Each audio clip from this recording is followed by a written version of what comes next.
پیغمبر مومنوں پر ان کی جانوں سے بھی زیادہ حق رکھتے ہیں، اور پیغمبر کی بیویاں لوگوں کی مائیں ہیں،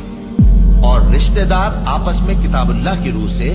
مسلمانوں اور مہاجروں کے مقابلے میں ایک دوسرے کے ترکے کے زیادہ حقدار ہیں، مگر یہ کہ تم اپنے دوستوں کے ساتھ احسان کرنا چاہو۔ یہ حکم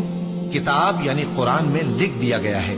اور جب ہم نے پیغمبروں سے ان کا عہد لیا، اور تم سے اور نوح سے اور ابراہیم سے اور موسیٰ سے اور مریم کے بیٹے عیسیٰ سے، اور ہم نے عہد بھی ان سے پکا لیا تاکہ سچ کہنے والوں سے ان کی سچائی کے بارے میں اللہ دریافت کرے، اور اس نے کافروں کے لیے دکھ دینے والا عذاب تیار کر رکھا ہے۔